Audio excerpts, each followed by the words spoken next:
I work on Amathuba in the capacity of a learning designer. So I build out learning experiences for students who are registered for some of our academic advising initiatives. I was a student assistant working on Amathuba, looking at the accessibility for students.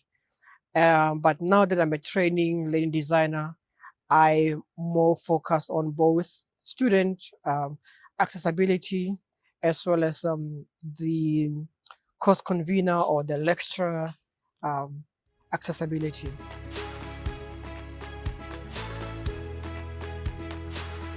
The way content needs to be designed in Amathuba, you can design it you design content in microbits, which means that when the student sits with the content, engaging with the course content at the end of the day, they might not be too overwhelmed because the content will all just be presented in manageable chunks.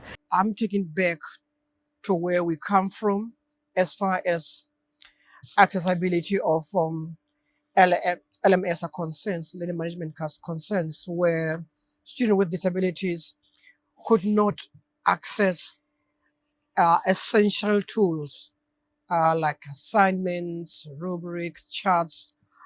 All of those tools were completely or sometimes partially inaccessible. So what I see now with Amathuba is that those tools are being prioritized. Students with disabilities or even staff with disabilities would be able to access Matoba.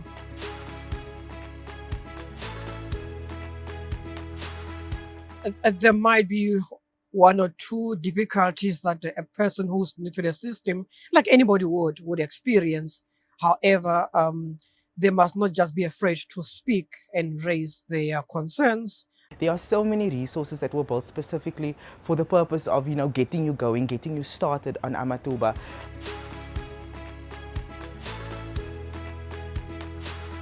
What I did, just for me to be sure what I'm hearing is everything what I'm supposed to hear, I just asked a colleague of mine. I shared a screen with him, and so he could see uh, uh, and let me know what's on the screen.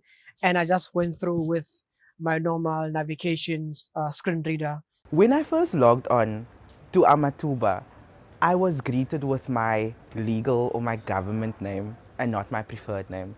And given, the politics that exists around gender and identity and naming, I was a little bit, if I can, I was a little bit, but instead of, I suppose, making a big thing about it, the first thing I did was that I reached out to the colleagues that I knew was working with Amathuba, just gave them that feedback, and they sorted it out. It wasn't even really an issue.